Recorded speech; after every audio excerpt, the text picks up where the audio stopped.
Team Liquid are a dogged team as well. I mean, even against Vitality in the quarterfinals, there were some games where they were a couple of goals up and Vitality came back and Liquid would still win it. They don't seem to me to be a team that over-tilt. You know, they'll overextend, but it's not necessarily because they're getting frustrated. Their team dynamic is looking pretty good, and it's really helping them right now. Again, look at this on the kickoff. Oh my goodness, so close. But we do have a counter attaching up against the Chronic, but lovely defending from the Chronic. Not one touch, but two. Managing to stay in the air, can block that second shot away. He knew it was coming, shut down the angles. No sense going to the floor. You're going to do nothing there. Chronic now on the right-hand side. Left if you're attaching, as he just managed to collect that ball. 40 boosts. Atto wants to get that central yet again. With Oski, his chance to get it central. We're seeing so many passes come in. Vatira with one beat out, but literally the worst bounce that KT could have suffered. I was just wondering, how is that ball going to bounce? Is it going to roll up? Is it going to hit the wall first and come down and be available for a shot? Nope, it was pretty much directly on the edge and spooned its way towards the center. Another pass in from Oski. Sees Exotic having to clear it towards that right-hand wing with 30 boost. The ball instead is left for Atto. An interception from nowhere. Sees now Oski shooting. It is passing as many times as Liquid humanly can until Atto passes to himself 3 times and the save from Exotic. Oh, but still the attack comes in. Another save there. Itachi this time in the top corner. Vatira can slow it down, but Atto is on him so quick. Team Liquid peaking right now against Karmine Corp. This isn't peaking. Oh, there's so much more that we can see from Liquid. This is just KC being able to defend out, well, I'm saying like 80% of what we've seen from Liquid. This is a disservice if this is peaking. I mean, I think that triple touch wasn't far off peaking. I've got no idea how that one was kept out.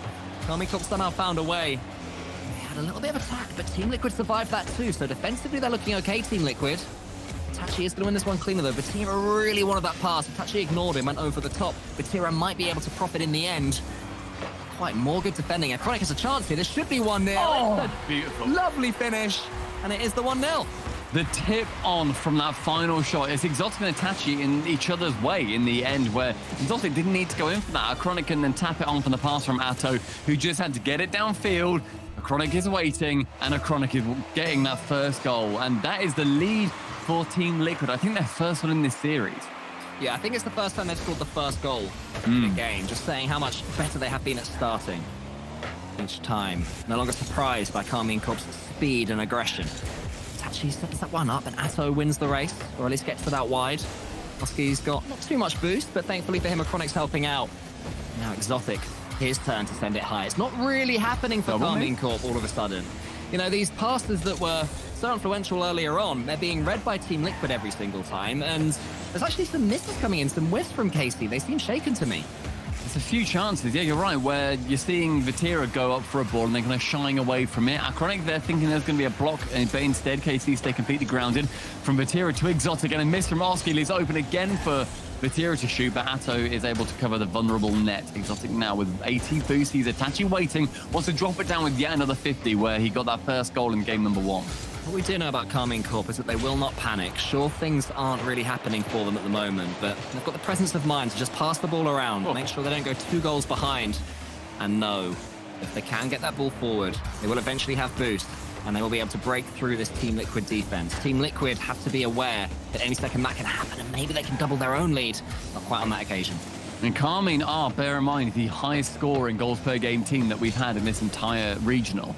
And to shut them out would be a huge statement. Yet again, this series is all about statements to be made. And if we see that, it's going to be quite confidence-inspiring, I'm sure, going into game number 4 with 1:30 left. It's Atto to defend. Exotic waits and lurks, gets it central. Itachi is going to be able to shoot, but Chronic from nowhere steer it away to the side. Left-hand wing sees Atto in the sky. 20 boost and a flip reset. Below 1, side of another. Nearly the jump on Exotic. Still might work out for a goal, though, for Team Liquid. The first play didn't quite happen, but they recycled, they kept it going, and they get their just desserts. And doubling up with 1:10 left. A goal from Oski back round behind Vatira. Big. Liquid seeming incredibly confident, getting that 1 overtime win. That 2-second goal has opened up that game, of course, and this third one. Could be through here. Atto, he wants to go towards his teammate off the backboard. Oski's coming in. Team Liquid, I love this from them. It would be so tempting to try and defend at 2 goals up, but that's not the Team Liquid way. They want to make it through. They want to build even more momentum going into game number 4, and they're potentially doing it the right way. But Madness might put them in trouble. Itachi, he's blocked down. Exotic is charged down now by Oski. 2 up. And now there's 2 of them. They're racing to the ball. It's just gone a little bit wide. It's not too bad though, because now, although Liquid are low on boost, there was quite a lot back in their own half, and so they all recover. That one bouncing, bobbling, temptingly over towards the backboard. Chronic is up to shoot. They thought it was going to be a 50 with Exotic, but instead, Atto is on clean-up duty. Going to the backboard. Oski's there to receive. Triple up goals for Team Liquid. Look at the pace here. Atto coming in from the side, breaking rotation and staying on the ball as well. While doing it, getting so much power on the ball. And of course, as soon as it hit that backboard, you just knew Oski was hitting that 100 times out of 100. And so it proved to be. It's the emphatic passing that we're seeing Liquid trying to utilize as often as they can. Trying to go for them speedy. Nothing lofty, nothing floaty and awkward where there's going to be an interception. It's full send, full bore, full win. And Team Liquid, they've been able to do so in this 3rd game. And that is going to be, strangely enough, for a lot of people in chat, for the 70-80% that were saying it was going to be KC, it is the series lead for Liquid as we go into game number 4. Now, keeping a clean sheet against Karmine Corp, you said they're the top scorers in this regional. They are the top scorers in this season overall, and they were held to absolutely nothing. So it is no surprise that Karmine Corp have opted to take a tactical timeout.